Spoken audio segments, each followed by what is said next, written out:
North Korean trucks weave their way through the narrow, congested streets of Dandong. Minutes earlier, they'd crossed the Yellow River Bridge that links the two allies. It's a lifeline for the north. Many of the trucks leaving China carry cargoes easier to identify than others. We saw many transporting an assortment of building materials. The border between China and North Korea is busier than you'd imagine. Sanctions? Well, how should I say? To be honest, I don't feel any difference after the sanctions. We still send staff to North Korea every day. Illicit trade flourishes along this frontier. This is the customs yard where every truck going to North Korea is supposed to be inspected to ensure their cargoes are UN compliant, a near impossible task, say analysts.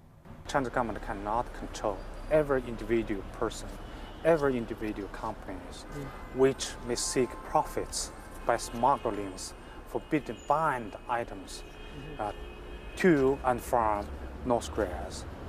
China provides up to 90% of North Korea's trade. In 1 hour, we counted more than 200 trucks leaving China.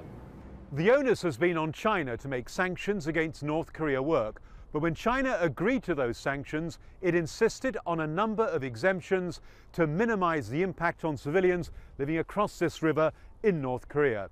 This loophole gave significant discretionary powers to Chinese customs to decide what to allow into North Korea as well as out of it.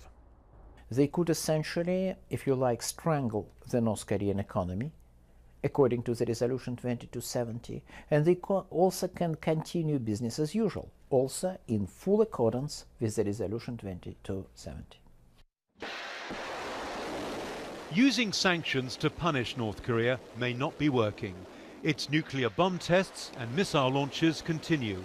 In response, the United States plans to deploy a missile defense system in South Korea, which China strongly opposes. The Chinese reaction was predictable. They decided to inflict revenge by becoming less strict on North Korea. And that's maybe why this border crossing has suddenly become so very busy. Adrian Brown, Al Jazeera in Dandong.